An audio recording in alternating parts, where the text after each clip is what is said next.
What's up, Earthlings? Welcome to Earth for the Win, the weekly show bringing you important events affecting the planet as we know it. My name is Troy Vincent Mendez, and I think you should love this Earth like I do, because without it, we'd be floating around the rings of Jupiter, flying through tons of deadly space rock at hundreds of miles an hour. And let me tell you something about that space rock. That actually sounds kind of fun. Let's just begin. Tell me, Earthlings, do you ever get tired of the monotony of life? Do you ever dream of breaking away from it all and venturing out into the world like a baby sea turtle fresh from the sand out into the open seas? Well, evidently, so do icebergs. Sometime between September 24th and 25th, a gigantic chunk of glacier dubbed D28 broke away from the Antarctic ice sheet and is now adrift at sea. This monstrous chunk of ice is measured to be 210 meters thick and 1,600 square kilometers in area. And for those of us that look at numbers like that and go, D28 is approximately 22 times the size of Manhattan and weighs 315 billion tons, or approximately one mama based on data found on YoMamaSoFat.com. D28 is now being pushed westward by ocean currents, and to ensure it poses no risk to existing shipping routes, it's going to be monitored by satellites for the next few years while it breaks apart at sea. Given that melting ice in relation to climate change is pretty much all we hear about these days, is this glacier a sign that the end is nigh? Are we all doomed to suffer a cold, icy, bergy fate? Well, no, not at all really.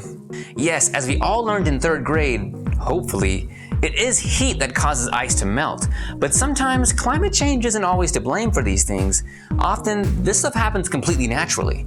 In fact, the Amory ice sheet, the source of D28, is the 3rd largest ice sheet of the entire Antarctic, and the specific area D28 derives from is actually known to be a drainage channel for the entire East Arctic. What that means is, whenever it's warm enough for ice to melt, water flows through tiny little rivers into the sea, many of which are actually below ground in unimaginable numbers. If these rivers can carve the ice in the right way, they can affect the integrity of the ice shelf, causing them to collapse. In fact, D28 over here ain't nothing compared to A68, which was measured to be 5,800 square kilometers. And even that buff hunk of ice is nothing but a lowly water boy compared to the real all-star ice champ of 1960, measured to be 9,000 square kilometers in size. I couldn't find a name for this legendary ice glacier, so I decided to dub it Big Mama. The moral of the story is, kids, climate change is real. Icebergs of doom? Not so much. In more planet-altering news, I came across an article published back in July of 2019 that proposes the potential of strategic reforestation to mitigate the effects of climate change. According to the article, quote, ecosystems could support an additional 0.9 hectares of continuous forest. This would represent a greater than 25% increase in forested area, including more than 500 billion trees and more than 200 gigatons of additional carbon maturity, referring to the amount of carbon these forests can actually store. Such a change has the potential to cut the atmospheric carbon pool by about 25%. Looking at data published on EPA.gov, we can see that following through with such action would actually completely eliminate agriculture from the greenhouse gas pool. If we could then find sufficient renewable energy to power our day-to-day needs, we have the potential here to literally wipe half of our greenhouse gas emissions off the board. Captain Planet would be proud. The power is yours!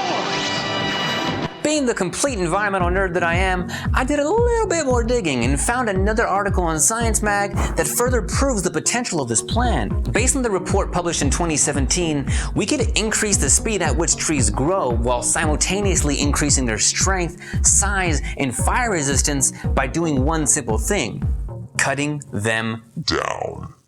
Hold on. I'm confused. You're telling me that we gotta do the opposite of what you said we gotta do in order to do what you said we should do? Dude. To quote the article, scientists tapped into a long-term experiment in northwestern Montana. In 1961, U.S. Forest Service officials started the experiment in a young forest of western larch, a conifer common in the inland northwest. The forest was broken up into plots. In some plots, the 8-year-old trees were thinned from tens of thousands per hectare to 494 per hectare. These trees grew thick trunks and broad canopies. Other plots were left alone, and the teeming trees grew tall and skinny as they competed for light. The original study was rooted in an interest to grow timber rapidly, but scientists at the University of Montana sprouted a new question. How did tree density affect carbon storage? To find out, they measured tree height, diameter, and width of branches to estimate the amount of carbon stored. They also calculated the carbon contained in other plants, deadwood, and floor debris. Total carbon was nearly the same in both forests. The unthinned forest had more trees, but the thinned forest had compensated with bigger trees. So to summarize, if we thin out existing overly dense forests and plant new trees in such a way that reduces competition between each plant, we have a serious chance at taking this climate change crisis down a notch. And all that juicy information brings me to today's tip of the day. If you find yourself worried about the potential risks of climate change, but can't seem to stop leaving the TV on every single time you go to sleep, then I recommend you compensate for that CO2 you seem intent to poison yourself with by volunteering for a reforestation project somewhere in your area. Doing a quick Google search, I came across treepeople.org. Here, I was able to find a plethora of opportunities to make a difference in the greater Los Angeles area. The events calendar nicely lays out the locations, dates, and times of all events happening from now all the way through October of 2020. So if you live in Los Angeles, that gives you an entire year window, folks. And if that isn't enough time for your boss to approve your time off request, then I highly recommend you switch over from your life of crime. That way you don't have to worry about staying in a jail cell anymore. I plan on volunteering for the Los Angeles Restoration Project in Santa Clarita on October 12th. I'll do my best to capture footage of that day without looking like a total douche. That way I could share with you guys my experience on the next episode. Thanks for watching, Earth. Please tell me what reforestation project you want to be a part of, or maybe you've already worked with one before. And if you have, did you ever return back to the site? Did you see a noticeable difference? Comment down below. I'll see you again on the seventh sunset from today, and I pray you are spared from the sun's mighty fury. Stay safe, my friends.